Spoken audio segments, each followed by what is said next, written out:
If you're finding a best place for Pan-Asian cuisine, then Yamcha district could be your best option. So hello, assalamu alaikum everyone, welcome to Sid Diaries. Yamcha district is always my favorite place to go. প্রতিবার এখানে গিয়ে 40 থেকে 1 ঘন্টা wait করে আপনি যখন এত মজার ফুড ট্রাই করতে পারবেন, so that would be really worth it. ইয়ামচাতে অলওয়েজ যে পরিমাণে ক্রাউড থাকে, আপনাকে অলওয়েজ হাতে সময় নিয়েই যেতে হবে। ঢোকার পরপরই আপনাকে তারা ওয়েলকাম ড্রিঙ্কস হিসাবে জিঞ্জার টি সার্ভ করবে, যেটা খুবই মজার। Now come to the food review. ইয়ামচায় আমার সব থেকে ফেভারিট একটা আইটেম হচ্ছে অন্থন এন্ড চিলি অয়েল। এটার টেস্ট একদমই 10 on 10। অবশ্যই অন্থন এন্ড চিলি অয়েল তাতে সয়া সসের সাথে ডিপ করে খাবেন, এটার টেস্ট আরো বেড়ে যায়। অ্যাপিটাইজারের মধ্যে এটা এক কথায় বেস্ট। অ্যাপিটাইজারের মধ্যে আমি তাতে হাইনেনিস চিকেন ডাম্পলিংটা ট্রাই করেছিলাম। এটার টেস্ট খুবই এভারেজ ছিল। নর্মাল ডাম্পলিংস যেরকম হয় ঠিক তেমনই, আহামরি বেশি কিছু না। If I have to rate it, I will rate it 7 out of 10।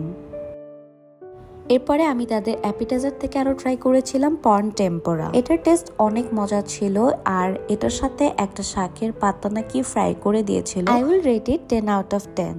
Now come to the mains. আমরা অলওয়েজ গেলে ইয়ামচা ডিস্ট্রিক্ট স্পেশাল ফ্রাইড রাইসটাই অর্ডার করে থাকি, আর এটা অনেক স্পাইসি হয়। এটার মধ্যে প্রন, কালামারি অনেক কিছু দেয়া থাকে। সঙ্গে কিছু পেয়ার আপ না করলেও আপনি এটা ইজিলি একা বসে বসে খেতে পারবেন। এটা এত বেশি মজা। আর হ্যাঁ, যেহেতু এটা স্পাইসি, সো আপনি যদি স্পাইসি লাভার না হন এটা নেবেন না, বাট যদি স্পাইসি লাভার হয়ে থাকেন, ইউ মাস্ট ট্রাই দিস। মানে এটা খাওয়ার পর আপনার মাথা ধরে যাবে, এটা এত পরিমাণের ঝাল। বাট এটা খাওয়ার পর আপনি এটার আসল টেস্টটা বুঝতে পারবেন, আর তখন আপনার ফিল হবে যে আপনি আপনার লাইফের বেস্ট একটা রাইস খাচ্ছেন। এর সাথে আমরা ট্রাই করেছিলাম তাদের সি ফুড বিবিকিউ। এখানে ক্র্যাব, কালামারি, পর্ন আর বেবি অক্টোপাসটা সুন্দর করে বিবিকিউ করে একটা কারির মতো দেয়। এটার টেস্ট খুবই এভারেজ। ফার্স্ট টাইম ট্রাই করার জন্য ইটস ওকে, বাট সো এটা আপনি একবার খেলে আবার অর্ডার নাও করতে পারেন। সো এটার রেটিং করতে হলে আমি দিব 7 out of 10। এন্ড রাইসের সাথে পেয়ার আপ করার জন্য আমরা চিকেন নানবানও নিয়েছিলাম। চিকেন নানবানটা অনেক মজা। কারো কারো হয়তো এটা খুবই বেশি পছন্দ, বা কারো এটা ভালো লাগে না, বাট আমার এটা অলওয়েজই মজা লাগে। So I will rate it 9 out of 10। তাদের সিরাচা চিকেন এন্ড মাশরুমটাও অনেক মজা, এটাও কিছুটা স্পাইসি হয়ে থাকে। এখানে যে ব্ল্যাক মাশরুমটা ইউজ করা হয়, এটা খেতে খুবই মজা লাগে। I will rate it 8 out of 10। এর পাশাপাশি আপনারা তাদের সয় গ্লেজড জিঞ্জার চিকেনটাও ট্রাই করতে পারেন।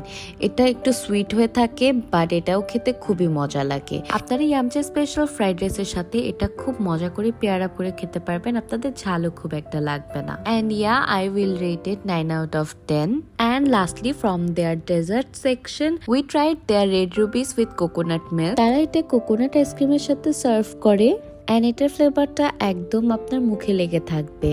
এটার সুইটনেসটা একদমই ব্যালেন্সড। আমার মতো যদি আপনি খুব একটা মিষ্টি না খেতে পছন্দ করেন, then you will definitely love it, because এটার সুইটনেসটা এত সুন্দর ব্যালেন্স যে আপনি অনেক মজা করে এটা খেতে পারবেন। And I will recommend it 10 out of 10। I know আমার মতো অনেকেই আছে ইয়ামচা লাভার, বাট এখনো অনেকে আছে যারা ইয়ামচাতে যায়ও পর্যন্ত নাই। So please go and check Yumcha district and let me know how it was. আল্লাহ হাফিজ এভরিওয়ান।